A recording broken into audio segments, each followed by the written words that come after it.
Advice and information from the experts. This is Ask the Expert. Here's Rob Carney.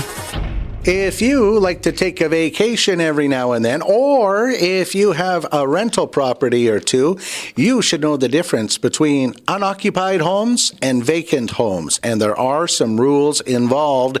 And joining us to talk about that, our insurance expert on Ask the Expert, Greg Marcyniuk from Heritage Insurance in downtown Moose Jaw. Greg, there are rules that go along. Even if I'm going on vacation for a couple of weeks, my house could be deemed an unoccupied home if I'm away for a certain length of time, right? That's correct, Rob. And basically the rule of thumb is if you're gone for over 3 days, technically, under most insurance policies, you do have to have that home checked, unless you have a monitored home alarm system that monitors the temperature, water, and, of course, anybody breaking into the place. But I see a lot of times where there can be claims that are caused because of this and people aren't aware of it. And it's not just unoccupied homes, it's vacant ones as well. So if your home is vacant and not having anyone in there for typically over a 30-day period, if you're renting it out or in those situations, you have to notify us prior to that, because if you don't and there is a loss, it may not be covered.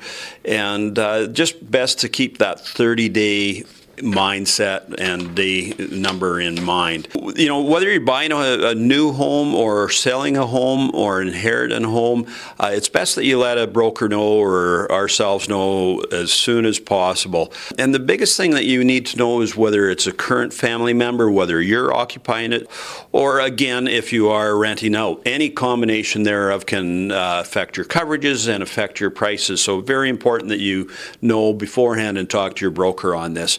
And again, it's typically a good guideline if you're owner occupied as opposed to one being rented out. And if you don't intend to move in for more than 30 days after you take possession, so if you buy a home, you have up to 30 days to move into it. But if you're doing any sort of repairs or renovations, then it's very important that you let your broker know that that is being done, because again, that is a gray area in there.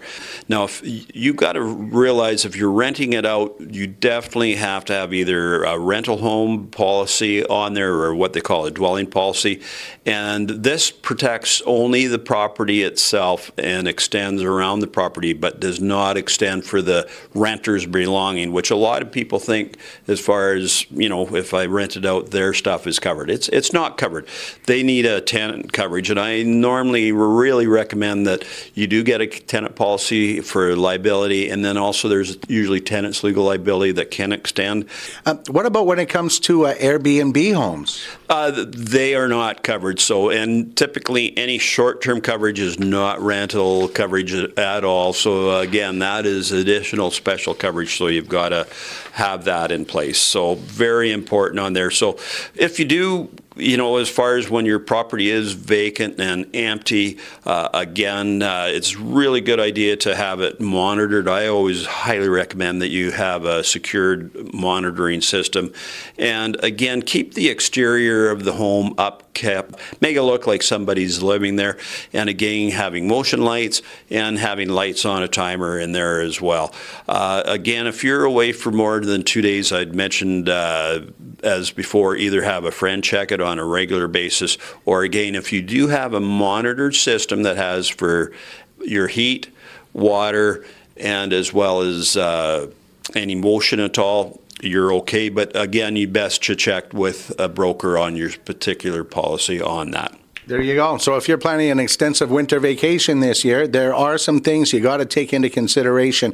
And Greg Marcyniuk and the people at Heritage Insurance will go over all these rules with you. You can contact us here at the corner of Fairford and First West, and or at heritageinsurance.ca. This has been Ask the Expert, your source for expert advice and information.